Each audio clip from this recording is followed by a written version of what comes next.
Thank you very much. We've had some very really good talks today on Gaza with both the Middle East representatives and kings and all of the top leaders in the Middle East. And we had also a very good conversation with Bibi Netanyahu, trying to get the hostages back, and we're trying to get the end of the Gaza situation. It's really bad, very bad. And we think it could happen. Maybe it could happen pretty soon. We want the hostages back. We want the bodies back. And we want to have peace in that region. So we had some very good talks. As you know, I had President Erdogan here of Turkey, and we had a great meeting today. I think we had a meeting that was very conclusive in so many different things that we wanted, things that he wanted, and that was good. We'll be announcing that sometime later. And he'll be making an announcement too, but we had a great meeting with Turkey and their very respected president, and spent time. We had lunch and we had a lot of good discussions. So those two things, and we have some executive orders today to sign that are very important for the country. And we'll start off with one that's a proclamation. And yes, sir. Want to do that, Will? Yes, sir. So today is Gold Star Mothers and Families Day. This is an annual proclamation. This is to commemorate the fallen, those who have died for all of our freedoms and for our country, and for their families who have suffered such grievous losses. But this is a proclamation commemorating Gold Star Mothers and Gold Star families. Yep, and they're great people. Incredible people, what they've had to go through. Very few people could have gone through this kind of thing. Gold Star. Okay, thank you very much. I'll put it over here, Steve. Next, sir, we have an executive order on TikTok. From the first days of your administration, you've charged a team from your administration, led by Vice President Vance, with ensuring that we can preserve TikTok as a platform for the 170 million Americans who use it, right, while ensuring that their data is properly protected as required by law. With this executive order, you will be effectively bringing into effect the agreement that will save TikTok and ensure that it can operate safely and securely. So this is interesting because I had a very good talk with President Xi, a lot of respect for him. Hopefully he has a lot of respect for me too. And we talked about TikTok and other things, but we talked about TikTok, and he gave us the go-ahead. You know, it's run by American investors and American companies, great ones, great investors, the biggest. You don't get bigger, I don't imagine. And maybe I'll have JD. JD was very much involved and in charge of it. And maybe I'll have you say a few words about the deal. He would report back, and the points of the deal, I think, are great for our country. So JD, do you want to give it a little talk, please? Yes, sir. Yeah, so thank you, sir, for your leadership and for your help. We really couldn't have done this without the president actually ushering this deal over the finish line. There was some resistance on the Chinese side, but the fundamental thing that we wanted to accomplish is that we wanted to keep TikTok operating, but we also wanted to make sure that we protected Americans' data privacy as required by law, both because it's the right thing to do, but also because it's a legal requirement of the law that was passed last year by Congress. So we think that we were able to do that. Of course, we're going to keep on working at it, but this deal really does mean that Americans can use TikTok, but actually use it with more confidence than they had in the past, because their data is going to be secure and it's not going to be used as a propaganda weapon against our fellow citizens. We're very excited about it. We appreciate the cooperation of everybody involved, and it's a big day. And I think I can say that especially the young people, they really wanted this to happen. They did not want to have TikTok close. And I got, you know, a little used to TikTok. I used it myself during the campaign, and it was very successful because you know how I did with the young voter.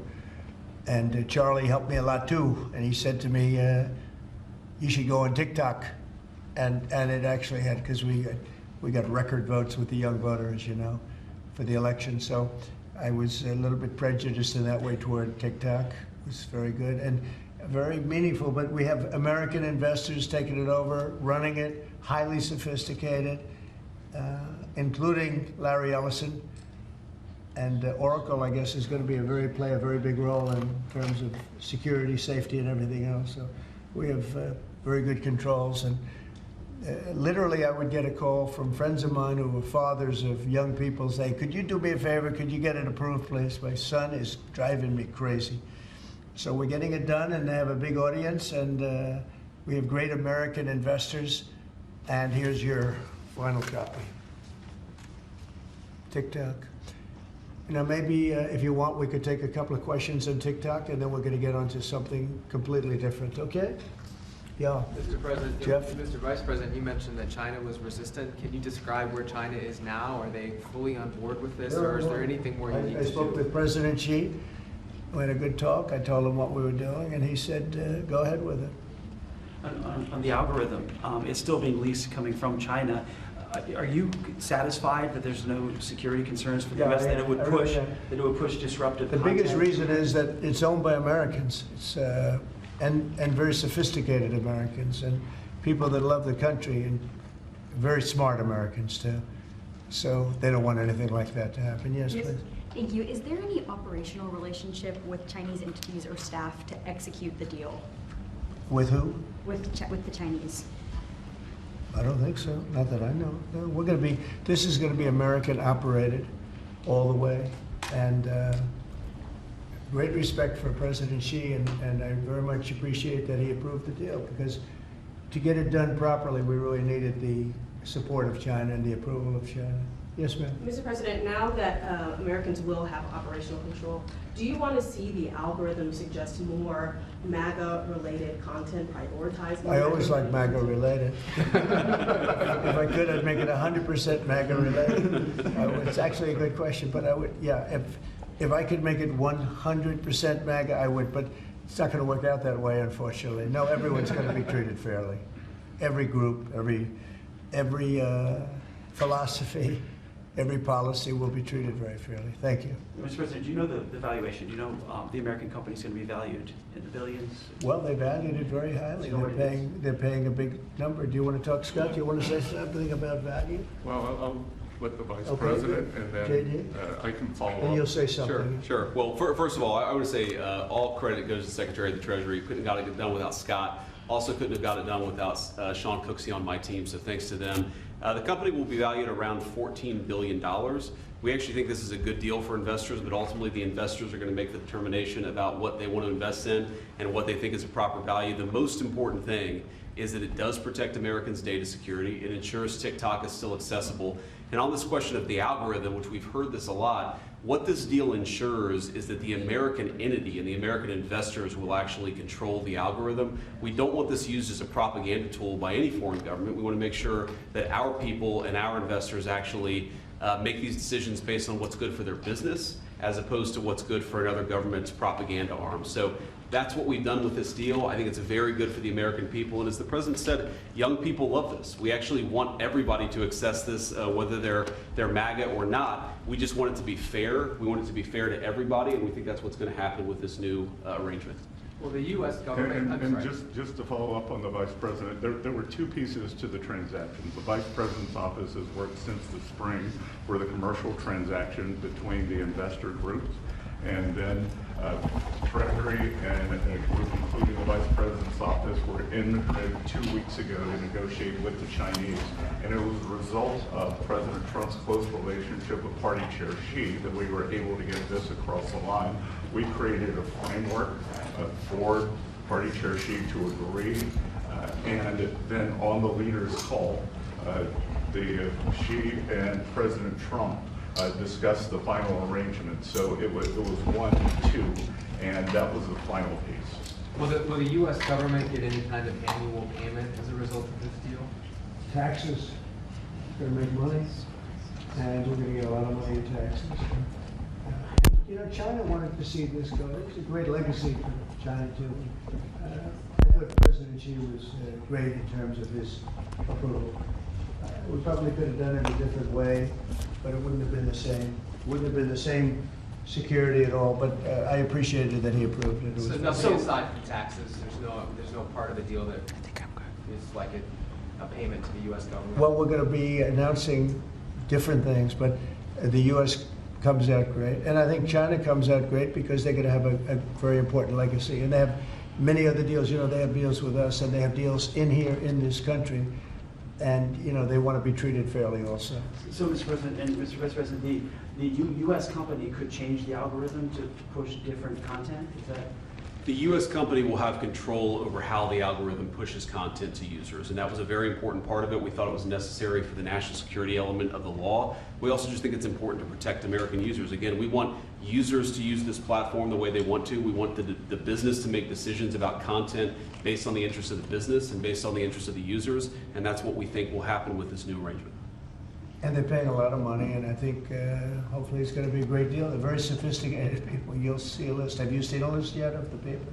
Well, you've been reading about it. I know Michael Dell's involved, and Rupert Murdoch's involved, and a lot of, and let's see, we have probably 4 or 5 absolutely world-class investors that love the country. They made a lot of money with the country, and many of them are in a somewhat related business, so it works out pretty well. And they're going to be very careful about all of these questions that you've been asking. Who else beyond Dell and Murdoch?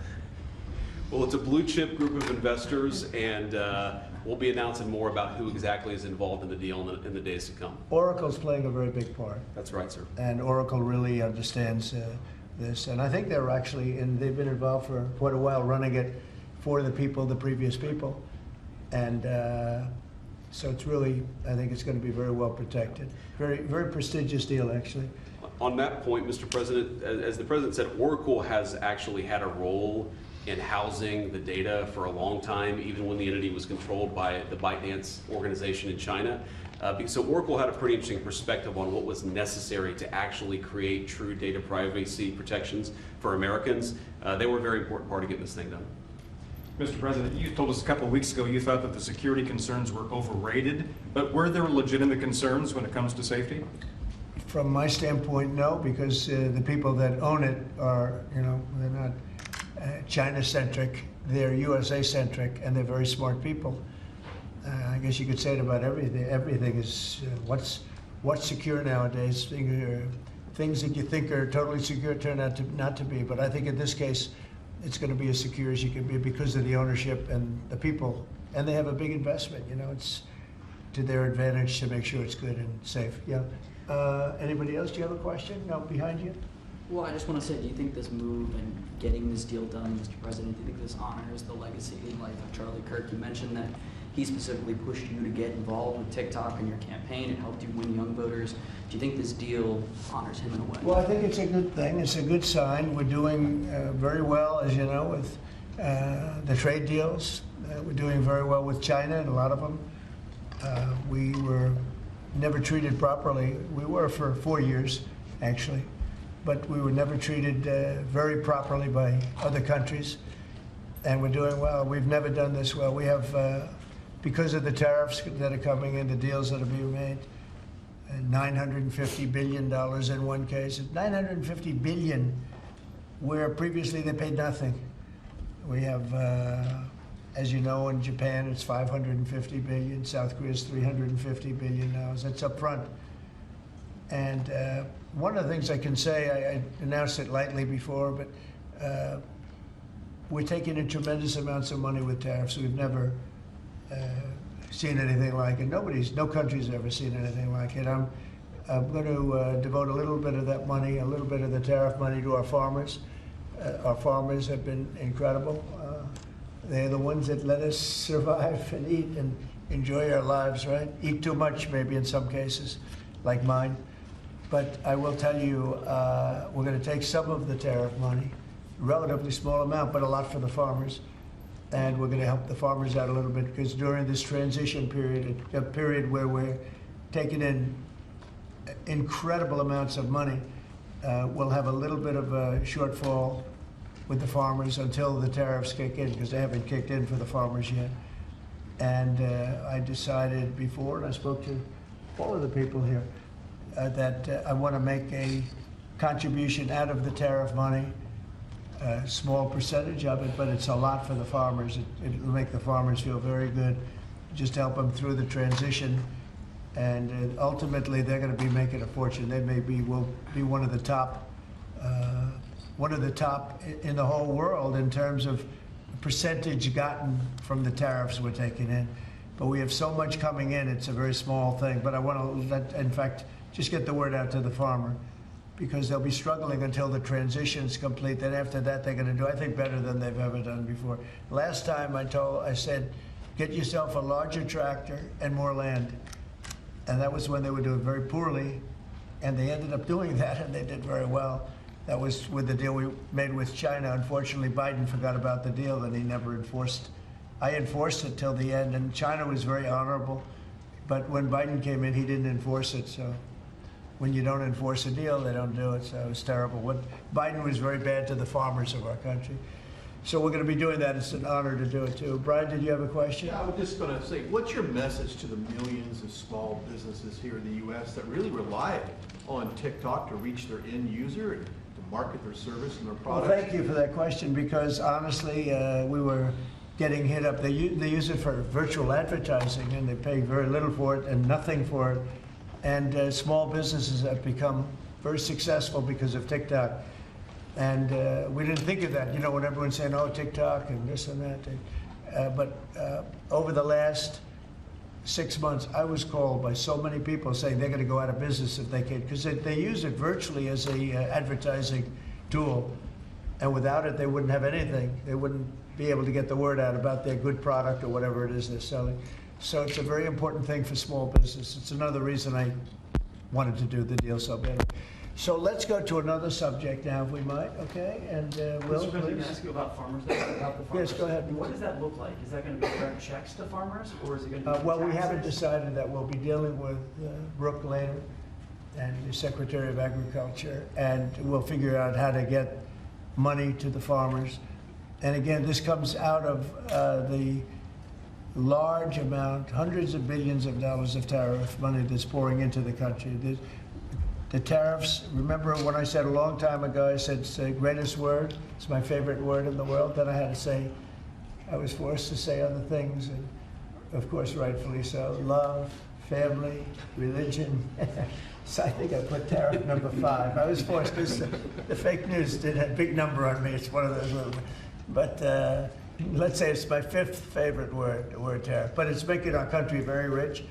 And when our country is rich, I'm able to help the farmers, and I'm able to help even other countries that are in trouble, you know? But we're able to help people that are in trouble. Medicaid, Medicare, Social Security, it's all a benefit of this tremendous amount. And I hear numbers coming in today, Scott, where the numbers were very high, right? The economic numbers were off the charts, sir. Unfortunately, right? Because this is the only country in the world where you announce great numbers and the stock market goes down. Because when you announce great numbers, they immediately want to take that success away by raising the interest rates. Why can't you announce great numbers and let them lower the interest rates so you can make numbers? This is the only country in the world. I don't know if you heard. Could you just tell them what the number was? And how It was 3.88% growth, the biggest in years. And the important thing, as the president says, this is going to be non-inflationary growth, just like it was in his first term. So strong growth, low inflation, real wage gains. And to the question on small business optimism under President Trump last week hit a multi-year high. So small businesses, Main Street is back under President Trump. But isn't it crazy? So I saw the market was down a little bit today. I mean, in all fairness, I don't feel guilty because we've set every record you can imagine. But it was down, and I say, oh, the numbers must be good. Meaning the growth numbers are phenomenal. And again, this is during, but a little bit of the heavy, the really success and the money pouring into our country through the tariffs. And I just say, why can't we have great numbers and lower the interest rates so we have even greater numbers? So people were saying, oh, the numbers are so good, they're going to have to raise interest rates. That doesn't have to happen. And there's no inflation. We have really, the only thing we have is great success. We're having unbelievable success. So the numbers are much higher than anticipated, except for by me and Scott and some of the other people. And they'll get a lot higher than that, too. But I don't want to, every time we have good numbers, say, let's take all the juice out by raising interest rates. It's so backwards. It's so backwards. Well, Mr. President, they don't appreciate the importance of the third leg of your stool, because trade, taxes, and deregulation allows for significant upside growth without inflation. So eventually, the people at the Fed will be able to focus on this, like Alan Greenspan did in the 90s. You can have strong growth and low inflation, and I think we can get the stock market up, Wall Street, Main Street, both doing well. And we want low interest rates. There's no reason that every time we announce these record numbers, these numbers are way above projections by, you know, all the great geniuses out there. And I knew this was going to happen. So they had 71 different people, and only 2 got it right. Me and another gentleman from, I think, my wonderful Wharton School of Finance, actually. So anyway, but I really want you to look at that. Every time we have good numbers, they say this is a good time because they're guarding against inflation that may happen in 2 years from now.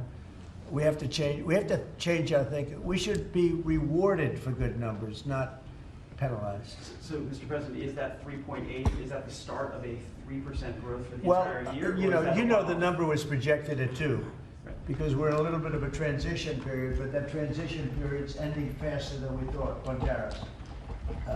The money coming in is much greater than people thought, and there's no inflation, essentially. There's no inflation.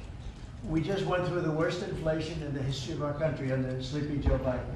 He was sleeping, and the inflation was really...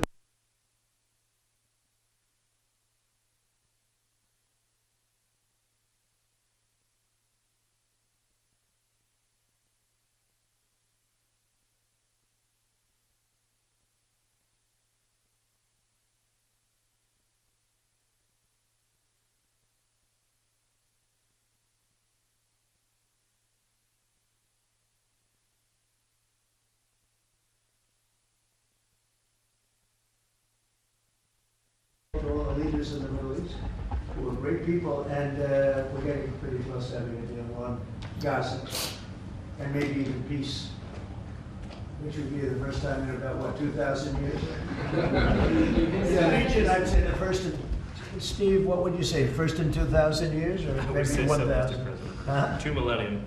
It's a long time. Mr. Yeah, go ahead. President, did Erdogan agree to stop buying Russian oil? Did he I say don't that? want to say that, but if I want him to, he will, yeah. But he didn't make that assurance. Well, I didn't say, okay, you stop, but I believe, yeah, I believe he will stop it, yeah. Did you make a deal? You know on why? fighter Because he can buy jets? from a lot of other people. He Did can you- buy from a lot of other people. You know who really can't is Hungary. Hungary's got, you know, they're landlocked, and they don't have a nice ocean where ships can sail in from all over the world. You know, they have one pipeline coming. Because I spoke with, he's a great guy, he's a great friend of mine, but, you know, that's a harder one for them. And Slovakia, too. They're sort of married to one pipeline. So I just don't want to have people go blaming them when, you know, we spoke to them at length today, and it seems like that, you know, for them it's a little, but that's not, Turkey has a lot of options. He's a great president, a very smart man, and he's going to take, he's going to do what's right. But we had a very good conversation having to do with the purchase of military equipment, etc. Any other Would you questions? make a deal on F-35s, Mr. President? I will be able to easily if I want. So we may do that, yeah. But not yet. Well, it depends. He's going to do something for us, yeah. Is Please. the U.S. going to have sanctions on Turkey? Can I ask you, we're a few days away. By the way, here we go with this guy. Go ahead, let's go. Let's hear the We're a few question. days away from the end of the fiscal year and a potential shutdown. Right. Is there going to be a government shutdown? Could be, yeah, because the Democrats are crazed. They don't know what they're doing. They want to have the border opened up so that criminals can pour in. You know, we're doing unbelievable borders closed and people are coming into our country legally. They continue to want to have men and women sports. They continue to want to have transgender for everyone. They want to raise everybody's taxes at a number that's not sustainable. This is the only time in the world I've ever seen a party that wants to raise taxes. You know, I grew up in a family where I'd watch politics, and I always liked it from the time I was very young, but I'd always see politicians say, we will lower your taxes. These guys, they campaign on raising your taxes, but they want to raise taxes very substantially. The one thing they're concerned about, I mean, look, Republicans have total control of Washington. You guys have control of the House, the Senate, there's you.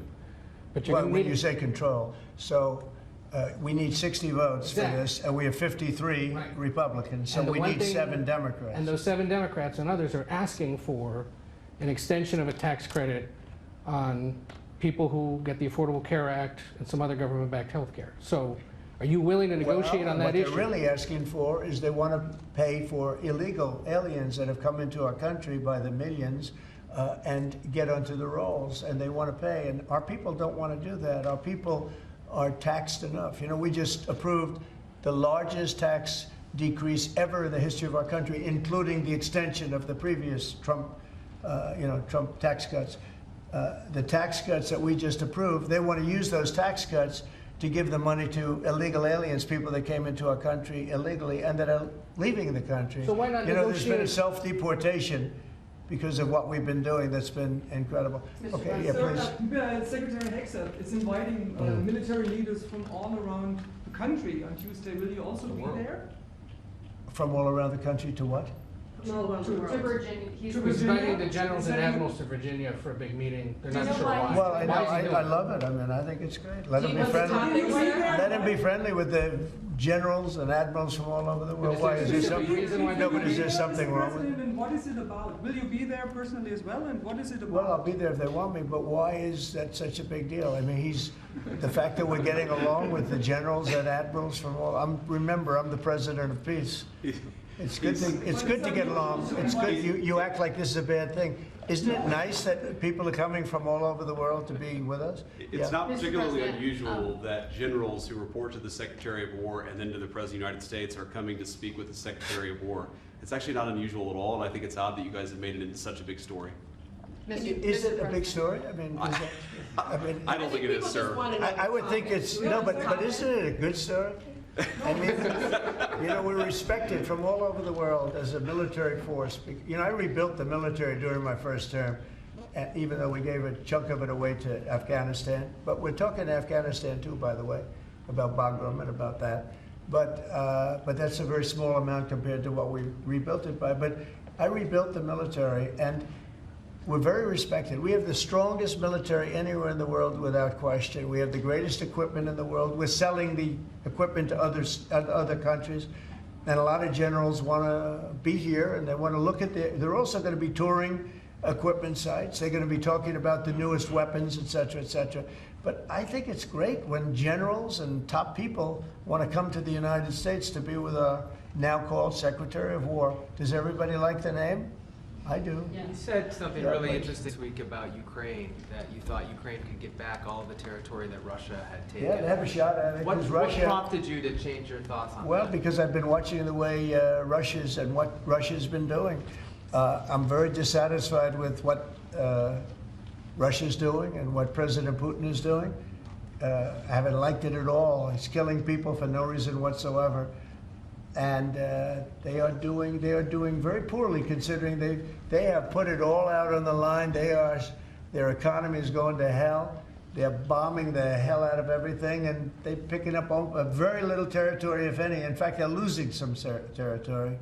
So I think it's very bad for the reputation of Russia. This war should have been over. If this were our war, we would have had it over in 1 week. But you didn't use And to feel that they're way. getting into 4th year, Jeff.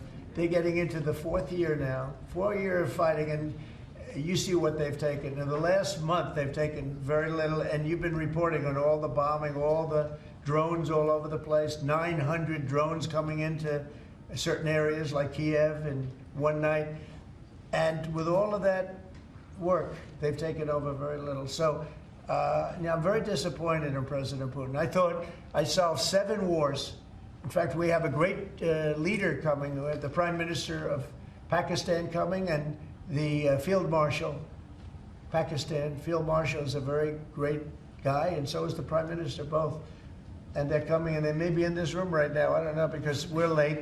And I said maybe they'd like to join they actually may be somewhere in the beautiful Oval Office. Yeah, please, behind you. Quickly on Gaza, did you promise leaders this week that you would not allow Israel to annex the West Bank? And is that something that you I spoke will with not Netanyahu allow directly? Israel to annex the West Bank. No, I will not allow it.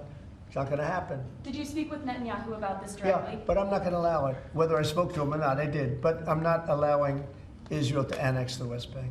There's been enough. It's time to stop now, okay? Can I talk about immigration? Yes, please. Jasmine Crockett recently Jasmine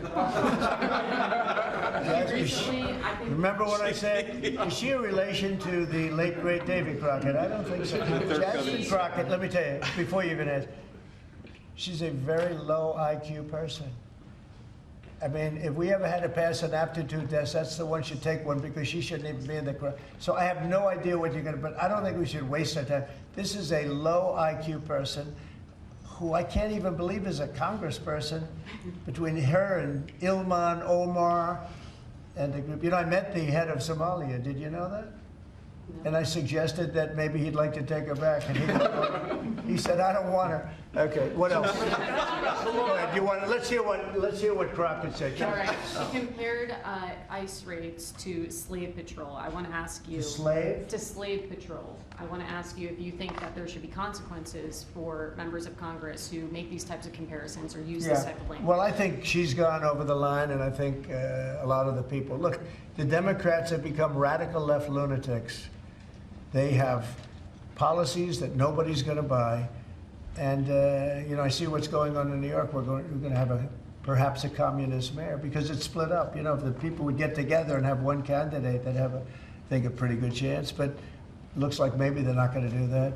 But we're going to end up with a communist mayor. It's not even believable, my beautiful New York. When I left New York to become president, it was a great place. But it was the beginning of bad things because we had de Blasio. Had just started as mayor, and I said, this guy's a real nut job. Went to Harvard to teach management, can you believe it? He went to Harvard to teach city management along with the mayor of Chicago, who went to Harvard to teach, the two of them are teaching how to manage a city manage it into hell is what they do. But that was the beginning, and now we're going to go a step further. Now we're going with the communists. Can I be honest? I think it's the greatest thing to ever happen to the Republican Party. I really do. I think if a communist takes over New York City, I think that's a gift to the Republican Party. It's sad for New York, but it's a gift. And New York will recover because, you know, sometimes you need a shock like that to straighten you out. But it's politically, it's probably a very good thing. Mr. President, can I ask you about immigration, crime, and the World Cup? Actually, so That's a lot of. I know you have a number of cities that are pushing back against your immigration deportation move, as well as your crime initiatives. Some of those cities. I don't think they're very much. But some of those cities have World Cup games. Yeah. Seattle, San Francisco. They're going to be very secure. But could those games move if they don't cooperate with your crime push? Well, that's an interesting. I guess, push? but we're going to make sure they're safe. They're run by radical left lunatics and that don't know what they're doing. Look at Washington, D.C. I just got numbers. There's like no crime in Washington, D.C. You, Jeff, will not be mugged walking down the street. You can walk down the street with your family. You can walk down your street with your wife, your daughter, your son, and you're not going to be. We took out 1,700 career criminals that we're not allowing back. And we have this city in great shape. You know, there was a time when not long ago, when every single week you'd have at least one murder. And look what's happening with Washington. It's safe. I went to dinner in Washington just to prove a point. I gave a press conference in the middle of a street. I wouldn't say Secret Service was thrilled, but I did it, and here I am. Look, Washington, D.C. is such a great example of what can be done. We did it in 12 days. We made it very safe in 12 days, and now it's much safer than that. One other thing, I drove around Washington over the weekend, and I said, look at the difference. The grass looked great.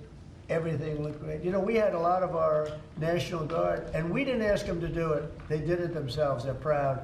They're great. And they were picking up paper. They were cleaning. The place looked really beautiful. So we have a great Washington, D.C. We, as you probably know, we're going into Memphis, and we're going into some other cities, and very soon we're going to go into Chicago. It will be safe for the World Cup.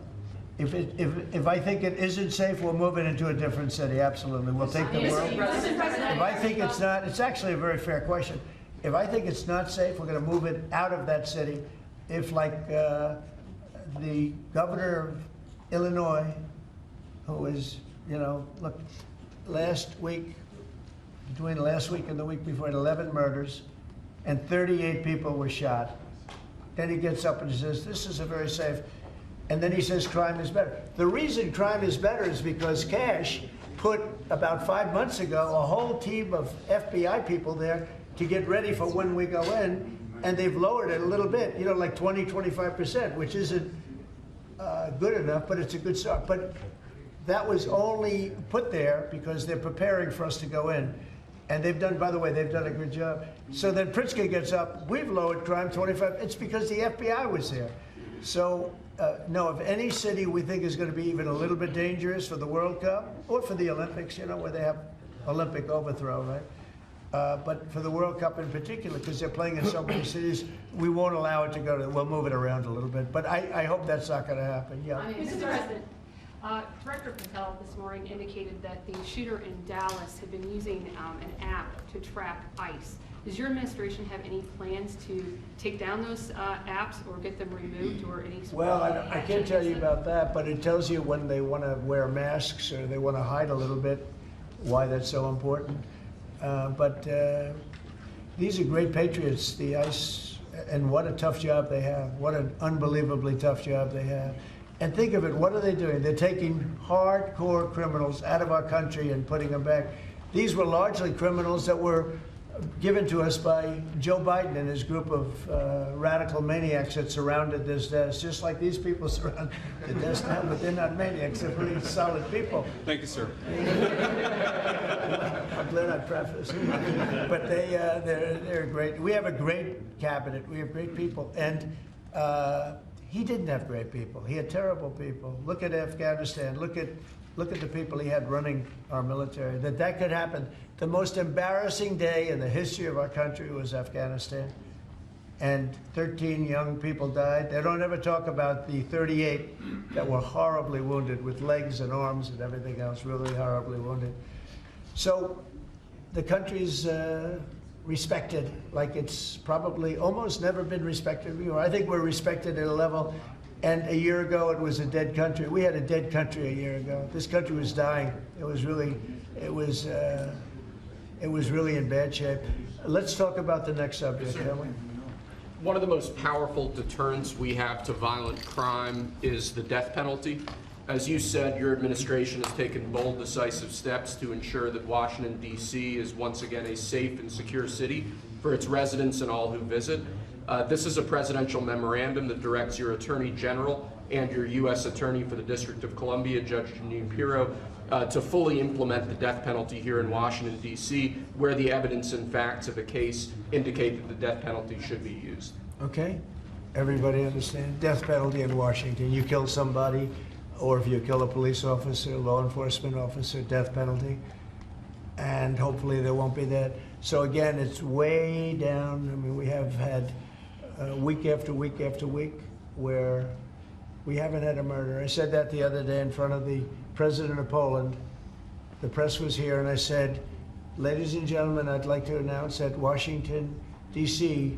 has not had a death in 4 weeks, a murder. And he looked at me, he goes, is that good or bad? You know, he said, what kind of a place is this? But it's true for years. I mean, every week, essentially, somebody got killed, or more than one. And this is a very safe city right now.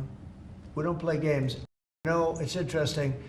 We took these careers out, career criminals. They call them careers. They left the word criminal out, but we took the careers out of here. And they're now brought back to their homes, or they're in jail, or they're in a jail in another country, and hopefully they're not coming back. And we have to maintain it. You can't just leave, and we have to maintain it. We've gotten along fairly well with the mayor. You know, she's got a party that hates that the city's becoming safe. I mean, they're actually criticizing her because the city's becoming safe. But this is becoming this is right now a very, very safe city. This went from the most unsafe city in the country to the safest city in the country. There's no city any safer. That's a pretty big achievement. And we really did it in 12 days. But if you add an extra week to it, that'd be nice. And I mean, you can go out to dinner. Restaurants are booming. You know, the restaurants were dead. They were dead. Even if you got to the restaurant, then somebody would come in and hold you up. You know, they'd hold up the whole restaurant. They go to Uber. Young ladies in the White House, they'd call Uber for protection. They'd run to the car because they were petrified to be from the entrance of their building to the car. Now they feel safe, they're in the car, and then the car gets hijacked while they're in the back of the car. This was what we were living in. We were living in hell. People that work in the White House, every time they see me, young women in particular, say, thank you, sir. And I don't even ask them about what. I know exactly. I made their lives. Now they're living in a beautiful, glamorous place called Washington, D.C. with no crime, and that's the way it should be, okay? This is the death penalty for somebody that kills people in Washington, D.C. I think it's capital. It's a very interesting capital punishment, capital city. Like that, right? It's capital, capital, capital. But this is our capital city. We can't allow that to happen. People come in from Iowa to look at the Lincoln Memorial and they end up getting killed. It doesn't happen anymore. It's not going to happen. And if it does happen, it's the death penalty for the person that did it. And this goes into effect. Yes, sir. Right? Pam, is that right? Could you speak a little bit about that? Yes, sir. Not only are we seeking it in Washington, D.C., but all over the country again. And as you saw very recently, we are now moving the inmates who were on death row, who Joe Biden or the auto pen commuted their sentences off of death row. We're moving them to supermax facilities where they will be treated like they're on death row for the rest of their lives, President Trump. Okay, that's a big statement. Thank you very much. Okay.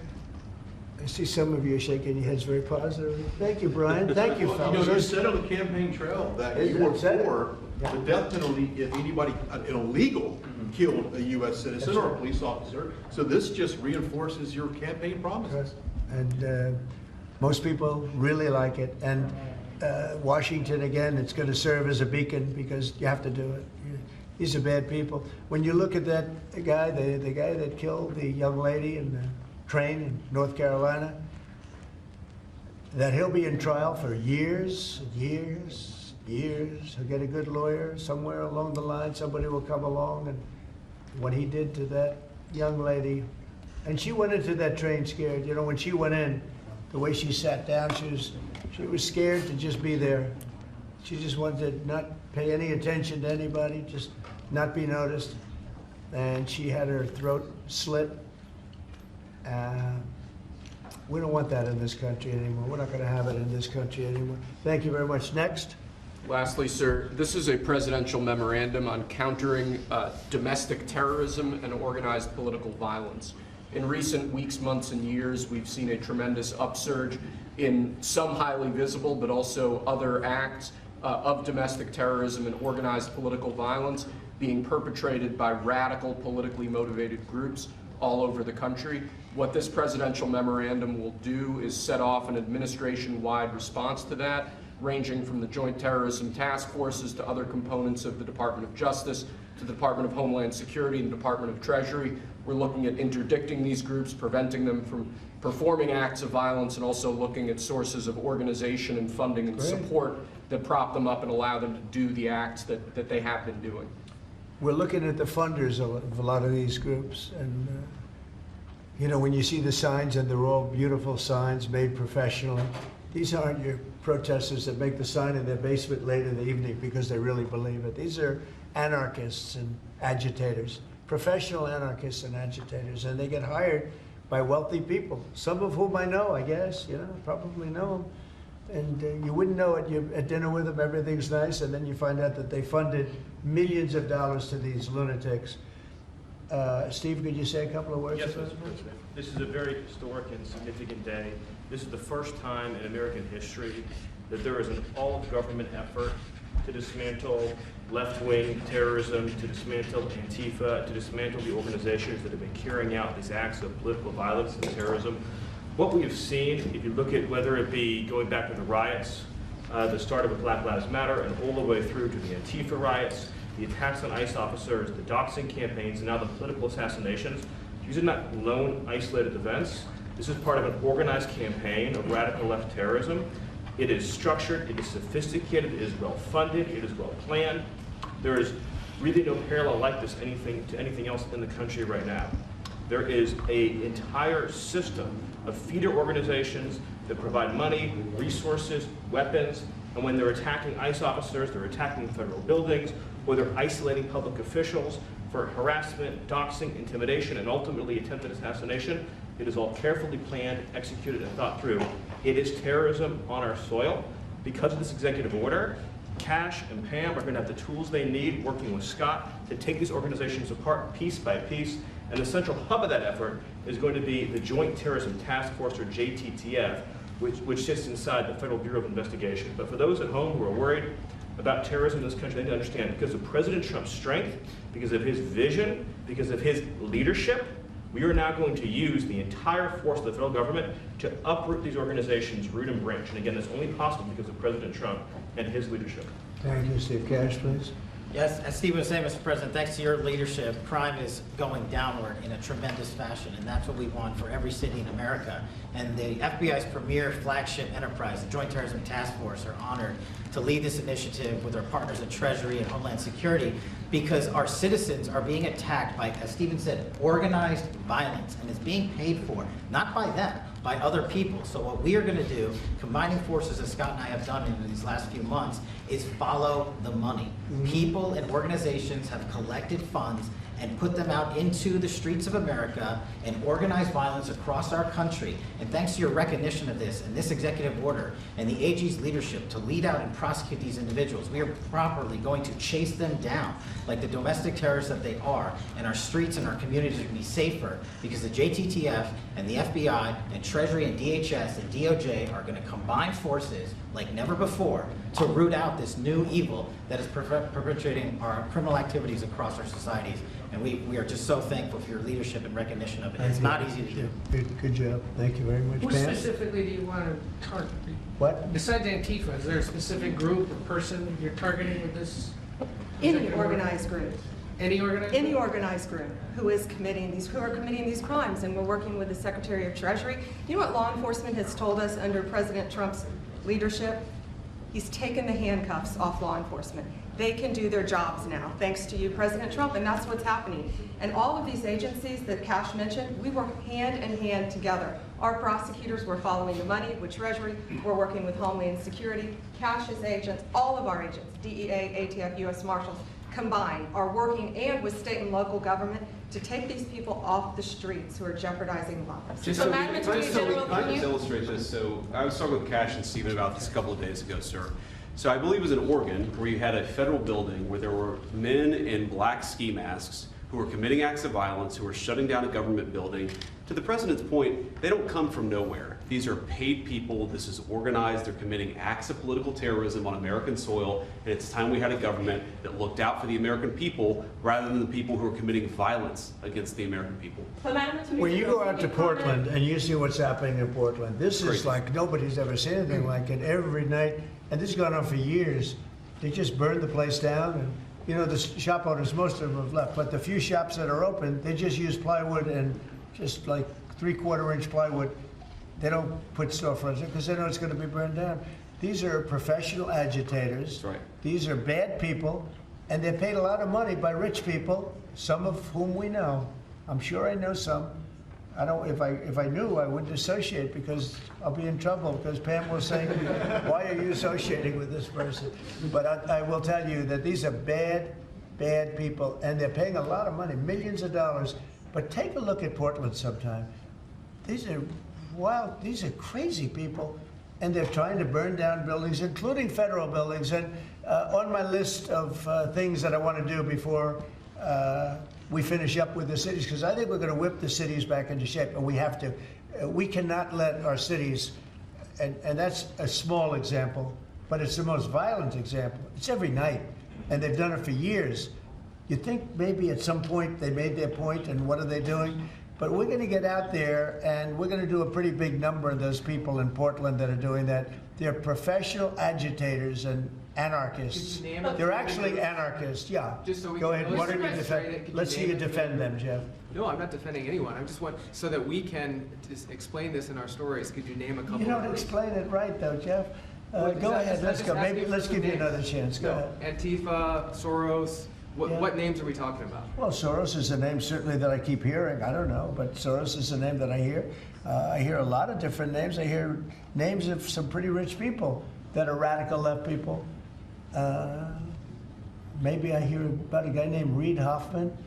somebody's a pretty rich guy, I guess, and I hear about him. I don't know, maybe could be him, could be a lot of people. We hear the same names, but they're bad, and we're going to find out. And if they are funding these things, they're going to have some problems because they're agitators and they're anarchists. These are anarchists, really bad.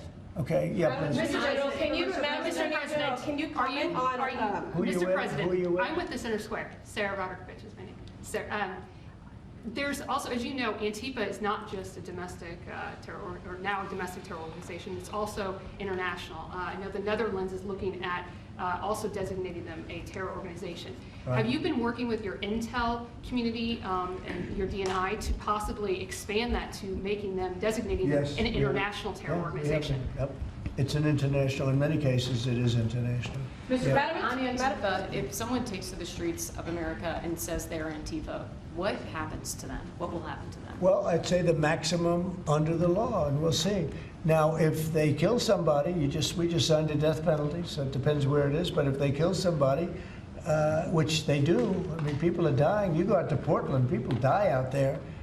Many people have died over the years in Portland. Portland, I don't know how anybody lives there. It's amazing. But it's anarchy out there, and that's what they want. They want anarchy, like when they attacked Seattle and took over a big percentage of the city. I was going to go out, and we were going to do a big number. They heard that, and everybody broke up all of a sudden. But, you know, you have governors that have to run that, and a lot of them don't do that. I don't like to go in. I'd rather have Pritzker's support when we go into Chicago. But if we don't have it, that's okay, too, because we're paramount, and we will do what we have to do. We're going to make Chicago safe. We're going to make we're going to make as many as we can, and usually that involves a surge. But what we did with, in the case of Chicago, by having the FBI go out there 5 or 6 months ago, we brought it down a little bit. You know, a little bit is 25%, so it's not so little, but it is when you're talking about the kind of crime and killings and murders that you hear in Chicago. But we're going to get it. Chicago's a great city. As the Union Pacific said, the head of the Union Pacific, who's a great guy, started off as a low-rung guy. He said he started in a caboose, and now he's the chairman of the Union Pacific. And he's a great guy, but he said, "Sir, don't lose Chicago." The way he said it, I said, boy, it really hit me. You know, here's a man that knows all the cities. The Union Pacific, I guess, is our largest railroad, and he knows all the cities. He's been doing it for 45 years, and he said, "Sir, don't lose Chicago." And the way he said that meant a lot to me, and we're going to go into Chicago very soon. We're going to take care of Memphis. We're going to take care of Memphis. You can't walk a block without getting shot. We're going to take care of that one, and just like we did Washington, D.C., and we're going to do Chicago very soon. Yeah. Mr. President, we heard there could be an indictment on James Comey. Do you know if there is an indictment, or Madam Attorney General? I don't know. I know it's going on because I read the papers just like you do, right? So I don't know. Do you have anything to say about that? We can't comment. Yeah. Madam Attorney General, can you comment on a New York Times? Madam Attorney General, can you comment on a New York Times report saying that Justice Department officials have asked attorneys to target a George Soros-funded group? And is this executive order that you just signed a part of that effort? I'm not going to comment on whether there is or is not a pending investigation, but everything's on the table right now. I don't think anybody has to ask, because if you look at Soros, he's at the top of every. In fact, sometimes they say, could he be involved in this many things? But he's in every story that I read. Stories that I read keep talking about Soros, and so, you know, I guess he'd be a likely candidate. Thank you very much, everybody. Thank you, guys. Thank you very much. Thank you, President. Well, right this way. Thanks, guys. Yeah. Thank you. Thank you. Thanks, guys. Let's go. Let's go. Thank you. Thank you, guys. Let's go. Thank you, Brad. Thanks, guys. You guys. Thank you. Guys. Thank you. Keep moving, guys. Keep moving, guys. Thank you. Thanks, guys. Let's go. Let's go. Thank you. Thanks, guys. Thank you, guys. Thank you. Thank you, President. Thanks, guys. Thanks, guys.